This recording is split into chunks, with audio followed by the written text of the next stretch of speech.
Welcome to Salesology, conversations with sales leaders, the art of faster, easier, more profitable sales. When you're ready to transform your sales for today's transforming market, we've got you covered with your host, the queen of cold calling and founder of Salesology, award-winning author, speaker, sales trainer, and coach, Wendy Weiss. Hi. Welcome to Salesology, conversations with sales leaders, the art of faster, easier, more profitable sales. And I'm your host, Wendy Weiss. I am the founder of Salesology and the Salesology Prospecting Method. And I'm also known as the Queen of Cold Calling. And today, my very special guest is Jason Kramer. He is the founder of Cultivize. And Cultivize is a consulting firm that specializes in B2B lead nurturing strategies and technology. He ran a creative agency for 15 years and identified revenue gaps in marketing and sales funnels for distributors, service providers, marketing agencies, and manufacturers. So then he launched Cultivize to provide customized solutions and empower businesses to connect prospect and customer data with marketing campaigns and sales activities. That is so vitally important. So I'm going to be sure to ask Jason about that. And so when he's not strategizing in his CRM, he enjoys family time with his wife, 2 kids, and 2 dogs in their lively New York home. So welcome, Jason, a fellow New Yorker. Yes, Wendy. Thank you for having me. Excited to be here. Yeah. So let's begin at the beginning. Give us a little bit of the backstory. How did you come to found Cultivize? Sure. So I'm going to give you the abridged version. So the abridged version, in interest of time and to not bore our listeners here, it started with a passion for creativity. So I'd gone to Syracuse University, studied marketing and advertising, worked, as you mentioned, in the industry for a while, global clients, national, regional clients. And at a very young age, in my early 20s, I started my first, what I would call boutique agency, which didn't even exist in the early 2000s. Ran that business for 16 years, working with tons of service providers, mostly in the regional New York, New Jersey, Connecticut area. And what I discovered in that time period is a lot of companies were spending a lot of money on generating the leads, but they really had no system for what happened when they got the lead. So things would fall through the cracks. They didn't have CRM. They didn't have technology. Their sales team were just working very dissected. There was no overall arching process to what they were doing. And on top of being burnt out of building websites for almost 20 years, I was looking for a change. And so I got involved with going more on the data side, right? And the science behind how do we use this strategy and technology, which we're going to talk about today, to help fill this gap and fill the problem. So I sold the first business, started Cultivize 5 years ago, and we've been running strong with clients, mostly in the United States, but also across the board in a few other countries as well. Okay. So I really want to talk about picking the right tools. That's Sure. where I want to start, because what I see a lot is companies that either don't have any kind of CRM or automation, or they have something, but they're using it for the wrong purpose. Mm-hmm. So I'm wondering if you could speak to that a little bit. Why is it important to have the right tools? And how do you figure out how do you figure out what tools you need and how do you find them? It's a great question. And so the first step, because I know we have a lot of business owners and CEOs listening today and others in the organizations, it's the most important thing is about not spending money that isn't bringing in money and providing value to a business. So it's very easy to sign up for software. In the last 10 years, it's getting easier and easier. So, whether it be a couple of $100 or more or less, it's quick to just sign up for something and assume that it's going to help fix the problem. The one thing I always tell people when we talk is that software doesn't solve a problem. It helps, but you need the people piece to help figure out, is it the right software and how do we implement that? So the first thing that we always encourage and to think about for anybody listening today is identifying a list of where are the gaps in the business? right? Are our sales teams using spreadsheets? Are they using some type of technology? Is that technology doing anything? What are the metrics? What are we measuring with that piece of software? And then also look at what's happening in other aspects of the business, other departments, because it's not just about sales and marketing. It's about what is customer service doing? What is the marketing team doing? And how are these things intersecting? And that's where we start with the CRM process, because it's very easy to look at features and benefits, but that's not ultimately going to help solve the problem. And if you don't know what the problem is, then you can't solve it, right? So that's the first step, is identifying weaknesses and gaps within the business. And then what do we need to bring in to fix that solution? So I'm very curious about, I really like, I really like what you had to say about bringing in the people and what are the challenges that they're having, what are the gaps. What I see a lot, because we teach prospecting, we focus on the front end of the funnel, is I see tools that are great for other things that really slow salespeople down because they're really complicated. And so I'm wondering if you could speak to some of the different uses of the different types of technology and how you make that decision. Yeah. So we don't want a salesperson we want them to work smarter, as I always say, not harder, right? So we don't want to make them do double work and have to do double data entry, because that's just not efficient. So when I say looking for problems and gaps, so the typical things we see is that they're using, again, like I said before, spreadsheets, or they're taking notes in notepads, or they're keeping notes in Outlook, and things aren't centralized. So God forbid they're ever sick, they're on vacation, something happens. They're kind of really, in a really bad place from a company perspective, because they don't have access to that information, right? So where does all the information and activity live that a salesperson is working on, for example, for the sales team? What we often see with technology is they're forcing the technology to do something it's not designed to do. So an example could be, I have a piece of software that's really designed to schedule my appointments, but I could also see it can send out emails. So I'm going to send out some emails through that piece of software, even though it's not designed to do that. And so what happens is that the emails aren't being tracked properly. They're not being connected back into other activity the sales team might be doing. You also have maybe limitations on reporting, on the design aesthetics. So just because something can do something doesn't mean it's the right piece of technology. I think a really good example of that, one you've probably seen, and I know I have, there was literally dozens and dozens of appointment scheduling software out there. Some of them are good. Some of them are really lousy. They don't send you an invite to put it onto your calendar right away. So you might book an appointment, but as the potential customer, you're not getting a reply to quickly and easily add that to your calendar. So guess what happens? You don't show up for the meeting because you forgot about the meeting, right? So what good is that? The tool's good to set the meeting, but if it's not going to remind the person, maybe send them a text or an email and even put it on their calendar, then it's really actually causing more headache than it's really worth. So those are just a couple of quick examples to kind of answer that question, and hopefully it did. Oh, absolutely. I'm going to tell you a little story. I don't like to cook, but my sister, I live in New York City, she lives in Connecticut, she really likes to cook.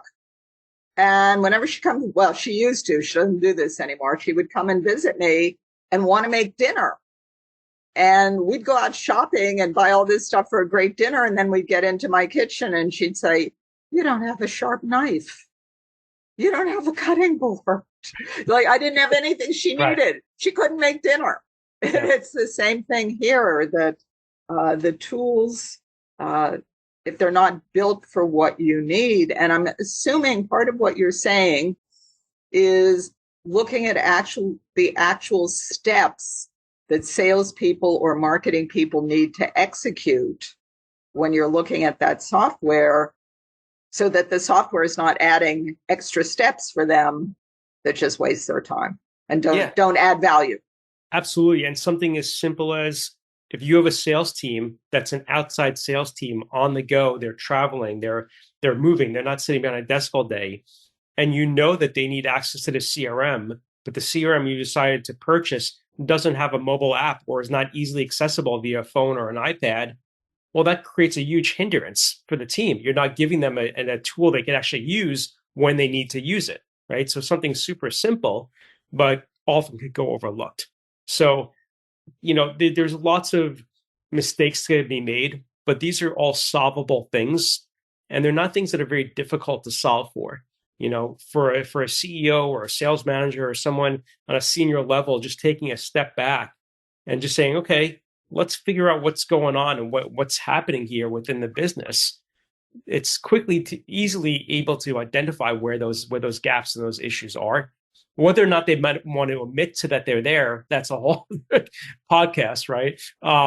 But it's not difficult to find them. And sometimes, talking with someone like us or like you, right, a consultant to come in is going to see things from a different perspective and is going to know to ask those straightforward, pointed questions that'll really dive in to figure out really what's going on.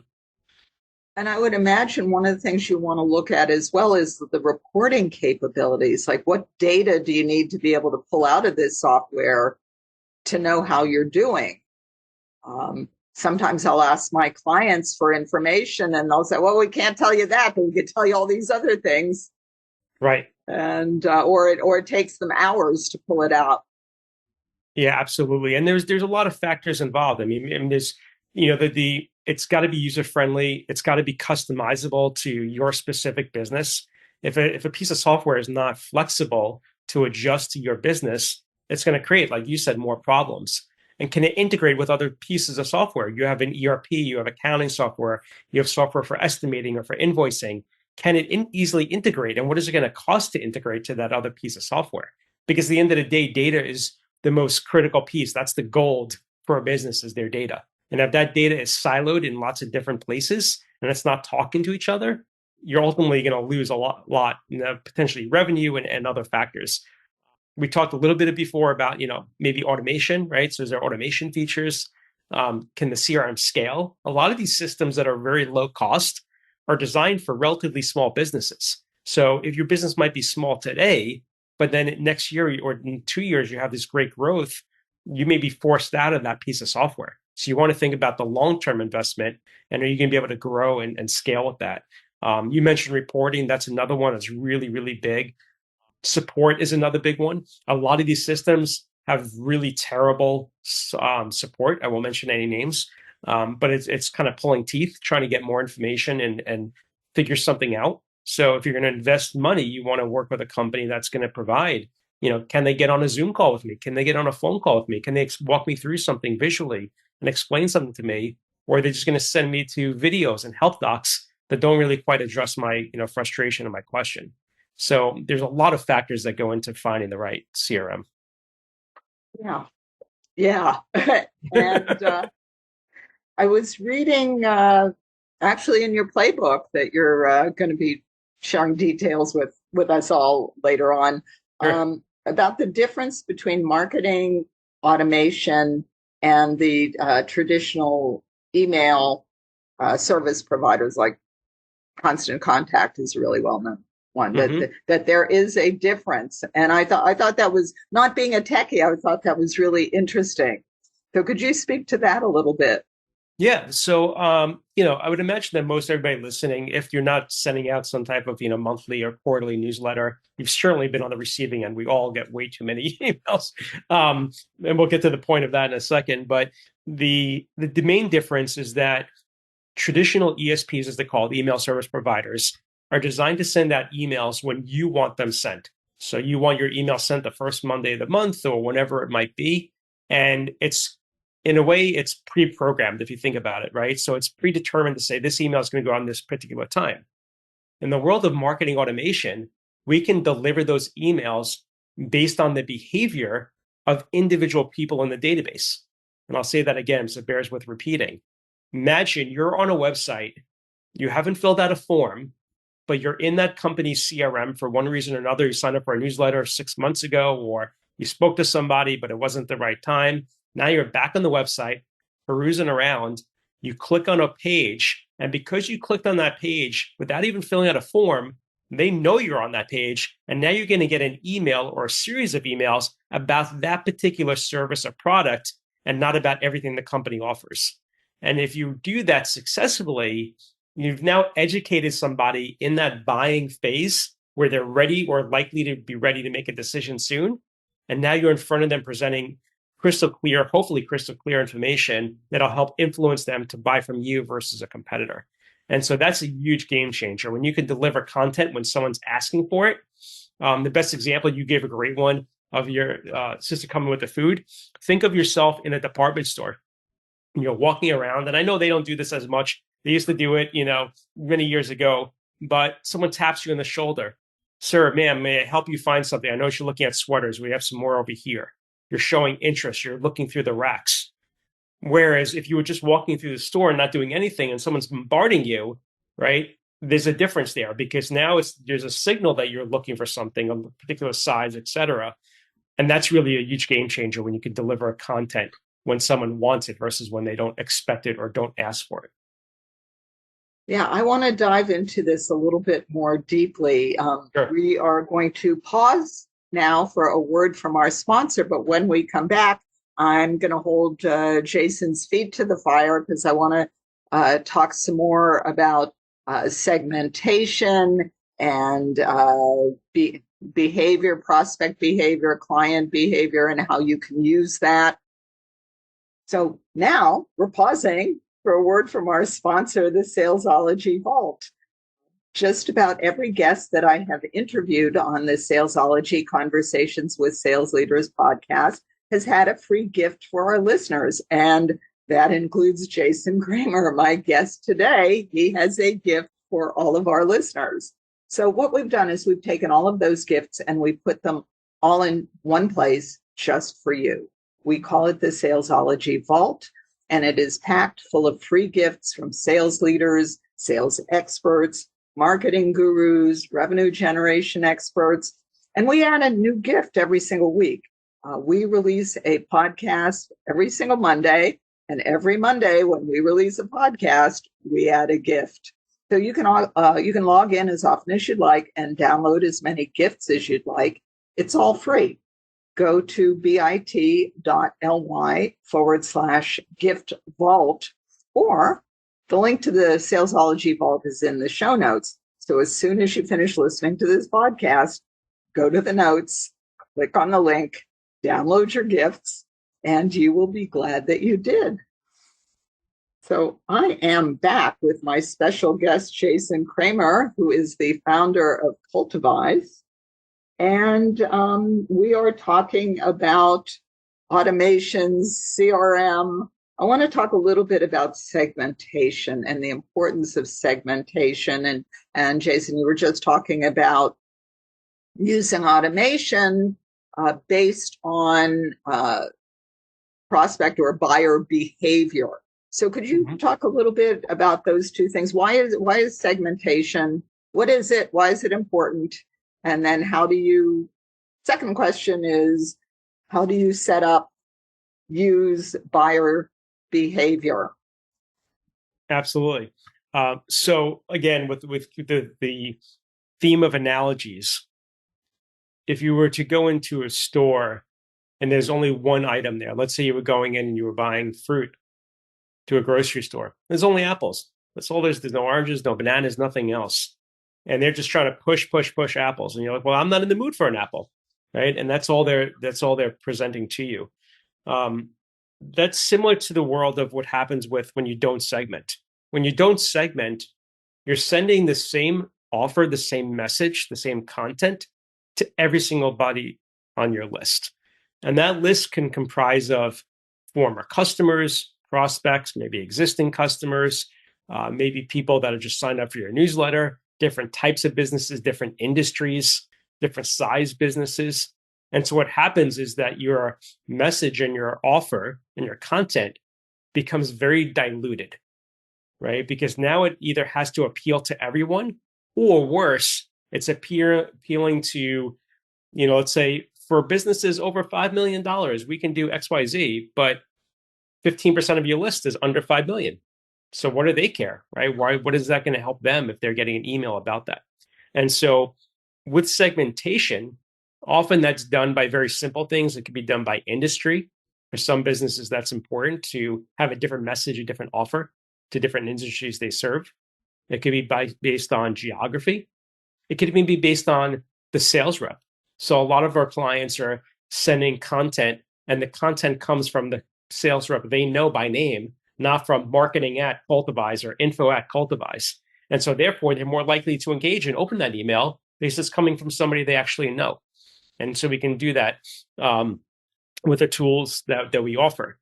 So segmentation doesn't have to be complicated, as I just gave to describe with some examples. But the importance of it, and I'll give you one other example. A couple of years ago, we worked with a museum.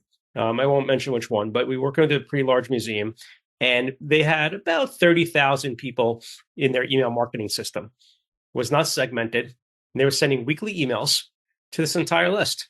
And that email was going to both donors, past donors, current donors, members, non-members, people that came in for a day visit, people that had a children's birthday party there and came in, or a guest. So it was a whole collection of all different people. And the nature of their email was quite long. I'm talking, like it was infinite scroll. You're going on and on because they were trying to cram everything in that needed to appeal to all these different people. And their open rates weren't good. Their click rates weren't good because it was just way too much information. And so once we started helping them segment things, the response was drastically improved. Open rates went up, engagement went up, and therefore they were able to communicate with these different customer bases a lot more effectively. So that's really the importance of segmentation. And it's also for data purposes. If I were to ask you today, Wendy, out of your entire database, how many of those people are active customers? How many of those people are past customers? How many people are referral partners? If you don't have that data segmented, forget about email marketing. How do you even know who you really have in your database?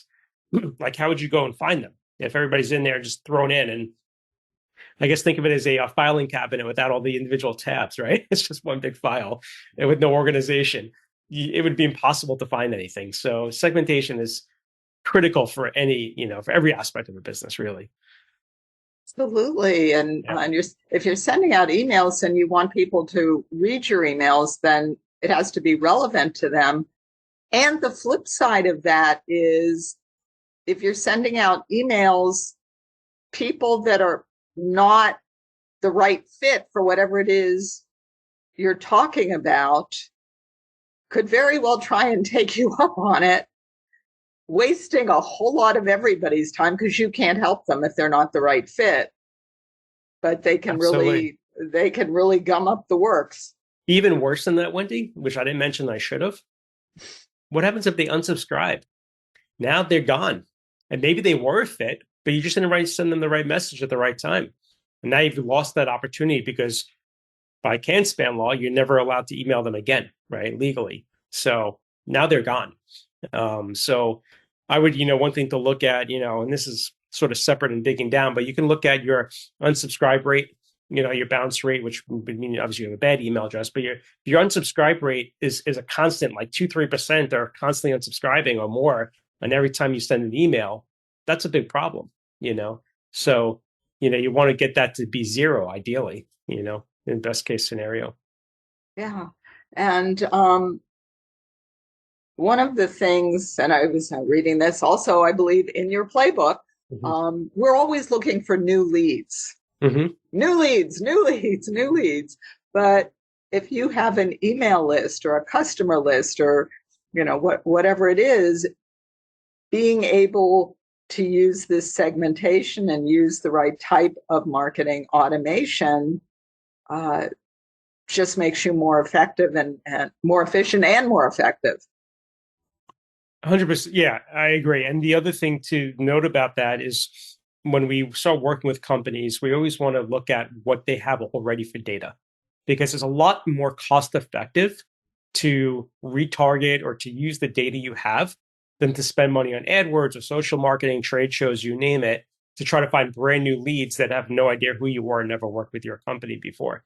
And so just because they might be a contact that's kind of floating in the ether doesn't mean they may never buy from you. So being able to, again, going back to segmentation, knowing what data you have to work with, it's very plausible you can generate revenue from data you already are sitting on that you just don't know how to really tap into that data. So assuming that you have segmented and you kind of know who's in your database, could you talk a little bit to looking at the behavior, not just from like a new person coming to the website and signing up a form, downloading something, but people that have been on your email list or existing customers that they've been around for a while, but maybe they haven't bought from you for a while, looking at their behavior, knowing what to do and set it up so that they are more engaged. Yeah, absolutely. So when presumably everybody listening will download the playbook, but when you do, yeah, absolutely, right? Because we're going to tell you how to get it as soon as we finish this interview. You're going to go to the show notes, click on the link, download the playbook. So when you go there, you'll go to page 7. Okay, page 7 of the playbook. By the way, it's a 13-page playbook. So this is not just like a 1-2 page sheet. There's a lot of content, as Wendy mentioned in here, examples of how to do all the things we're talking about that could apply to a lot of different systems, right? Not every system, right? But a lot of systems you can use this framework. But on page 7, it provides for what we call the life of lead, which in the CRM platform that we work with, it gives you a visual timeline of everybody's interaction one by one. So in other words, I go into Jason's profile, I could see when Jason was added, the date, all the emails he opened, did he click them, all the website visits, and it's tracking all that because it's put a cookie on the device, whether it be a phone or a tablet or a computer. And so every time Jason comes back to the website or opens an email, I have this rich history of all this behavior and activity, which then ties into something called lead scoring. So lead scoring is a very familiar term that you may or may not have heard of. But essentially what that is that you're now giving points to people based on things they're doing. So every time they open an email, they get 1 point. But if they click an email, they get 5 points. If they visit a page on the website, they get maybe 10 points, right? And so on and so on. And so we help our clients create a formula for what their lead score should be. And then we can flag their sales team. So their sales team doesn't even really have to do much other than just receive an email and says, Jason Kramer has now hit the threshold. As now it's a score of 150. You should pay attention to Jason or maybe give Jason a call because he's thoroughly engaged in a lot of content, over this time span. So that's just one example, Wendy, of how that works. I love that example. And since we have been talking about your playbook, let's talk about your playbook because you have a gift for all of our listeners. So tell us about it. Sure. Tell us more about it. Okay. So the playbook, as I mentioned, it's a 13-page. I would call it more of a book, I suppose, right? But it's a pretty well laid out guide that will take you through for all the steps for both operationally, marketing, and for the sales team on how to effectively use a CRM coupled with the marketing automation tools we're talking about list scoring, about how to bring the teams together, specifically the marketing and sales teams, and make them work more cohesively and share data. And it also gives visual framework for how these drip campaigns work. So it's not just describing it, but we're actually going through and saying, if this happens, then do this. If this doesn't happen, do this. So we have a couple of examples in there for onboarding clients, journeys, other things as well that somebody can visually go through and say, okay, for example, even signing up for a newsletter. It's like, okay, if they sign up for the newsletter and they come back to the website 2 days later, do this. But if they just sign up for the newsletter and don't do whatever we want them to do, then do this other thing, right? So it becomes a lot more programmatic to put people through and treat them differently, right? Which is the most important thing here. And we're talking about segmentation on how we're going to differentiate the people, right? Because not everybody that's coming into your world, for those business owners listening today, is an ideal client. They might be an ideal client 6 months from now. They never may be an ideal client. So just because they sign up for a newsletter or fill out your contact us form or schedule a call, right? A consultation, Wendy, you and I both know we've spoken to thousands of businesses that just weren't a fit for us, right? But we at least had that conversation to figure that out. So you can't just make an assumption that everybody that comes into your world is an ideal customer. So you need ways to kind of filter through that, and then to have, again, the technology and the messaging in place. So the playbook, yeah, it's my free offer. You download it. And then the other thing I'd like to add to that too, I'm available. So if you download the playbook, even if for whatever reason you don't want to download the playbook, you can reach out to me. We'll talk more about how to get in touch with me. Happy to get on a phone call, a Zoom call, and have a complimentary consultation. That's how I build these relationships. And I find that to be, rewarding for me, just as rewarding for somebody I'm talking to. So happily to provide that for any of Wendy's listeners today. Okay, well, thank you so much, Jason. And so we are putting the link to Jason's playbook in the show notes. So as soon as you finish listening to this podcast, go to the show notes, click on the link. And where can people find you, Jason, if they want to connect, if they want to have a conversation? Absolutely. So they can go to our website, Wendy, Cultivize, which is CULTIVIZE.com. You could also find me personally on LinkedIn. So it's Jason Lee Kramer, but Lee is spelled Leigh. So you'll find me there, and my profile is open. It's not kind of locked down. So you'll have a lot of great content you could find there, as well as feel free to reach out and connect with me. And I look forward to speaking to any of you that are listening today. Hey, and if you cannot remember how to spell Lee correctly, that's okay, because we are putting all of those links in the show notes. So as soon as you finish listening to this podcast, go to the show notes. If you want to connect with Jason, click on the link. Perfect. Sounds good. Yes. And I want to thank all of our listeners today. You have been listening to Salesology, Conversations with Sales Leaders, with my very special guest, Jason Kramer, who is the founder of Cultivize. And if you found value in listening to today's podcast, then please think of one business owner, one sales leader, one sales professional, somebody that you think would also find value in listening to today's podcast. And please do share the link with them. And until we meet again, visualize yourself surrounded by cash, really large bills. You've been listening to Salesology, Conversations with Sales Leaders, the art of faster, easier, more profitable sales. Be sure to follow so that you don't miss a single episode. And while you're at it, please leave a rating and review, and be sure to share it with your friends. Tune in every week for more exciting insights and wisdom on transforming sales. And until next time, visualize yourself surrounded by cash, very large bills.